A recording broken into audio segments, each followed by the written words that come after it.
Welcome to బీడీటీవీ. మనతో పాటు సందీప్ గారు. నమస్తే సార్. నమస్తే. రీసెంట్గా ఏపీలో రచ్చ నడుస్తుంది. అంటే నటి జత్వాని కేసులో ముగ్గురు ఐపీఎస్లను అయితే సస్పెండ్ చేయడం జరిగింది.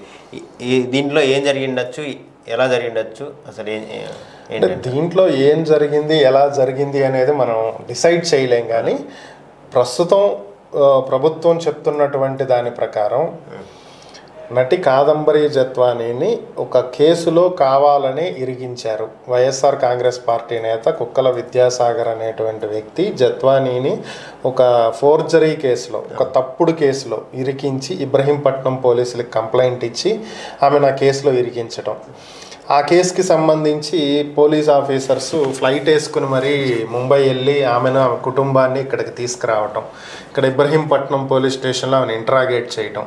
అసలు ఈ కేసుతో సంబంధం లేనటువంటి గతంలో విజయవాడ కమిషనరేట్లో పనిచేసిన హనుమంతరావు స్పెషల్గా కాకినాడ నుంచి ఇక్కడికి వచ్చి ఆమెను ఇంట్రాగేట్ చేయటం. దాంతో అతను సస్పెండ్ అయ్యాడు. ఇబ్రహీంపట్నం సిఐ సస్పెండ్ అయ్యాడు. ఎందుకు? పై అధికారుల ఒత్తిడితోటి ఒక తప్పుడు కేసు పెట్టాడనేటువంటి ఆరోపణలు ఎదుర్కొంటూ అతను సస్పెండ్ అయ్యాడు. ఈ కేసులో కీలకంగా వ్యవహరించారు అని చెప్పి భావిస్తున్న గతంలో విజయవాడ కమిషనర్గా ఉన్నటువంటి కాంతిరాణా తాత, నెక్స్ట్ విశాల్ గున్ని డీసీపీ, అలా ఇంటెలిజెన్స్ చీఫ్ పిఎస్ఆర్ ఆంజనేయులు, వీళ్ళు ముగ్గురు ఈరోజు సస్పెండ్ అయ్యారు. ఈరోజు డీజీపీ ద్వారకా తిరుమలరావు ఇచ్చినటువంటి రిపోర్ట్ ప్రకారం వీళ్ళ ముగ్గురిని సస్పెండ్ చేశారు. ఒకవేళ వీళ్ళు గనక వాళ్ళ సస్పెన్షన్ కరెక్ట్ కాదు, వాళ్ళన్నీ చట్ట ప్రకారమే చేశాము, మేము ఎక్కడా కూడా అవినీతికి పాల్పడలేదు అని చెప్పి వాళ్ళు ఫీల్ అయితే క్యాట్కి వెళ్ళొచ్చు. వాళ్ళు క్యాట్లో అప్పీల్ చేసుకోవచ్చు. సెంట్రల్ అడ్మినిస్ట్రేటివ్ ట్రిబ్యునల్కి వెళ్తే అక్కడ దీనికి సంబంధించి వాళ్ళు వాదనలు వింటారు. వీళ్ళ సాక్ష్యాలు వీళ్ళు ఇవ్వాలి, గవర్నమెంట్ ఇవ్వాల్సినవి గవర్నమెంట్ ఇస్తుంది.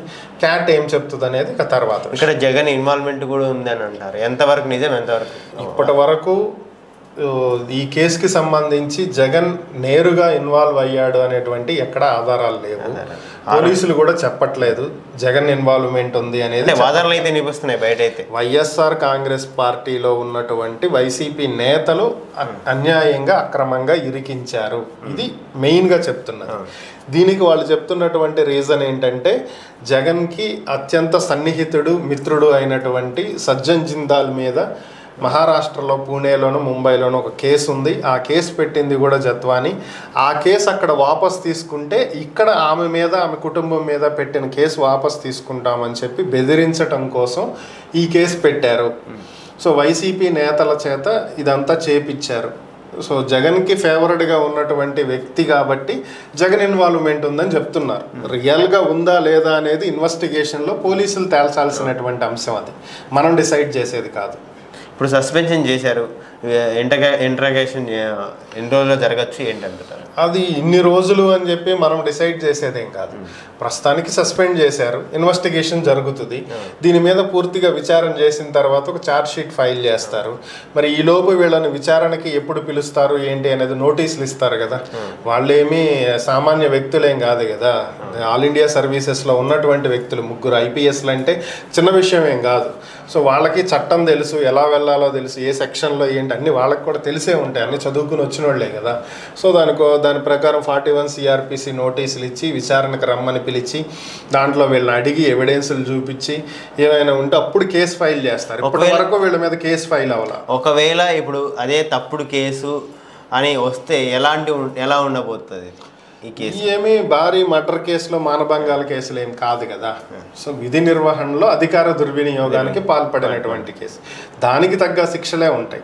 అంతకంటే జాబులు పోయే అవకాశం అలాంటి జాబ్ పూర్తిగా పోవటం అనేది అయితే అసలు ఎక్కడా ఉండదు. మీరు సింపుల్గా అర్థమయ్యేలా చెప్పాలంటే గత ప్రభుత్వ హయాంలో ఏబి వెంకటేశ్వరరావు గారిని సో ఆయన అధికార దుర్వినియోగానికి పాల్పడ్డాడని, ఒక పార్టీకి కొమ్ము కాశాడని, అలాగే ప్రభుత్వానికి సంబంధించి ఆ శాఖకు సంబంధించి కొన్ని కొనుగోళ్లలో అవకతవకలు చేశాడని రకరకాల ఆరోపణలు చేస్తూ వైసీపీ సస్పెండ్ చేసింది.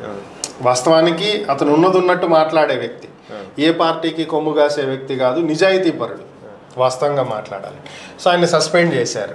క్యాట్కి వెళ్ళాడు, తెచ్చుకున్నాడు. హైకోర్టుకి వెళ్ళాడు, పోస్టింగ్ ఇవ్వమని చెప్పారు, అయినా పోస్టింగ్ ఇవ్వలేదు. ఏదో ఇచ్చినట్టు ఇచ్చి సస్పెండ్ చేసి ఫైనల్గా ఎప్పుడు ఇచ్చారు? ఇంకో 2 గంటల్లో రిటైర్డ్ అవుతాడనగా పోస్టింగ్ ఇచ్చారు. ఏం ఉపయోగం దానివల్ల? అర్థమైంది. సో కంప్లీట్ తీసేసే అవకాశం ఉండదు. సో అలాగే కొన్నాళ్ళు వీళ్ళు కూడా సస్పెన్షన్లో కొనసాగుతూ న్యాయ పోరాటం చెయ్యాలి. న్యాయం వాళ్ళ వైపు ఉంటే పోస్టింగ్ వస్తుంది, న్యాయం వాళ్ళ వైపు లేకపోతే శిక్ష పడుద్ది. అంటే ఎక్కడో ముంబైలో ఉన్న నటిని ఇక్కడ కేసు పెడితే ఎలా ఉంటుంది? అసలు ఇక్కడ కొనుగోలు చేసింది అది ఇది అని చెప్పారు, ఆరోపణలు అయితే వస్తున్నాయి. మరి ఇదంతా ఎలా సాధ్యం అంటారు? అంటే ఈ ఆలోచన ఒక సామాన్యులుగా మీకు నాకు వచ్చిన ఆలోచన ఆ ఐపీఎస్లకు వచ్చి ఉంటే బాగుండేది. ఎందుకని అంటే చిన్న లాజిక్, ఇప్పుడు ముంబైలో ఉన్న వాళ్ళు ఇక్కడ కొనకూడదు అనేది ఏం లేదు. అవును, కొనవచ్చు. దేశంలో ఎక్కడైనా ఎవరైనా భూములు కొనవచ్చు, ఇళ్ళు కొనవచ్చు, ప్లాట్లు కొనవచ్చు, అపార్ట్మెంట్లు కొనవచ్చు, ఏదైనా కొనవచ్చు. కానీ ఇక్కడ పెట్టిన కేసు ఏంటి? కొన్నదని పెట్టిన కేసు కాదు. ఆమె ఇక్కడికి వచ్చి జగ్గయ్యపేట దగ్గరలో ఉన్న ఒక 5 ఎకరాల భూమిని ఫేక్ డాక్యుమెంట్లు సృష్టించి కుక్కల విద్యాసాగర్ సంతకం ఫోర్జరీ చేసి, అది కూడా ఆయన వైసీపీని అయితే అదే ఇంకొక వైసీపీ మాజీ సర్పంచ్కి అమ్మాలని ప్రయత్నం చేసిందండి. ఇప్పుడు మహారాష్ట్రలో ఎక్కడ భూములు లేవా? ఆమెకి ముంబై నుంచి ఈడకొచ్చి ఏపీలో భూమిని కబ్జా చేయాలా? ఏపీలో విద్యాసాగర్ సంతకాలను ఫోర్జరీ చేయాలి. ఏమన్నా అర్థం ఉందా? అది కూడా మళ్ళీ తిరిగి వైసీపీ వాళ్ళకి అమ్మాలని ప్రయత్నం చేసింది. ఇది ఎంత హాస్యాస్పదంగా ఉంది. సో ఇలాంటివి రాసేటప్పుడన్నా వాళ్ళకి కేస్ షీట్ రాస్తారు కదా, కేస్ షీట్ రాసేటప్పుడైనా ఇట్లాంటివి రాస్తే రేపు దొరుకుతామనే ఆలోచన ఉండాలి కదా. సో మరీ దారుణం ఇది. అసలు అంత సిల్లీగా రాశారంటే అంత సిల్లీగా రాశారు. ఏదైనా ఉంటే పకడ్బందీగా ఉండేదైతే రాసిన ఒక అర్థం ఉంది. బాబు ఎక్కడో ఉంది, అసలు ఇక్కడ భూమి ఉందని కూడా ఎవరికి తెలుసు? ఏపీలో ఉండేవాళ్ళ మనకే తెలీదు, ఆమెకు తెలుసా ముంబై నుంచి? ఏదో కామెడీ. సో అది వాళ్ళకే అర్థం అవ్వాలి ఏం చేశారనేది. అంటే ఈ దెబ్బతో ఖచ్చితంగా ఇరుక్కుండే అవకాశం ఉందంటారా ఈ ముగ్గురు? ఇరుక్కుంటాం అంటే అది ఇరుక్కుంటాం అని నేను అనను, కానీ ఇది ఎట్లా ఉందంటే పరిస్థితి, నిన్న మీడియాకి ఇచ్చినటువంటి ఒక నివేదికలో నేను చూస్తే ఎంత హాస్యాస్పదంగా అనిపించిందంటే, కుక్కల విద్యాసాగర్ ఫిబ్రవరి 2వ తేదీ ఉదయం కేసు పెట్టాడు. అవును. ఫిబ్రవరి 2వ తేదీ 11:30 గంటలకల్లా వీళ్ళు ఫ్లైట్ వేసుకుని ముంబై వెళ్ళారు. అవును. కానీ ఫ్లైట్ టికెట్లు ఎప్పుడు బుక్ అయినాయి? ఫిబ్రవరి 1వ తేదీనే బుక్ అయినాయి. మరి ఫిబ్రవరి 1వ తేదీ వీళ్ళు ముంబైకి టికెట్లు ఎందుకు బుక్ చేశారు? 2వ తేదీ కేసు పెట్టి, అంటే ఫిబ్రవరి 2వ తేదీ కుక్కల విద్యాసాగర్ వచ్చి కేసు పెడతాడు, మనం వెంటనే ముంబై వెళ్ళి హీరోయిన్ అరెస్ట్ చేయాలి అని చెప్పి 1వ తేదీనే వీళ్ళకి ఇన్ఫర్మేషన్ ఉంటేనే కదా చేయగలిగేది. మరి ఎట్లా ఉంది వీళ్ళకి ఆ information? How it can possible? So it's a pre planned. క్లియర్గా అర్థమవుతున్న అంశం అదే. మరి అంత బ్లైండ్గా ఎలా చేశారనేది అది వాళ్ళకే తెలియాలి. ఐపీఎస్లో ఉండి అంటే దొరకకుండా తప్పు చేయమని కాదు నా ఉద్దేశం. మనం చేస్తున్నప్పుడు ఇది తప్పు అని చెప్పి తెలిసినప్పుడు దాన్ని ఎంకరేజ్ చేయకూడదు కదా.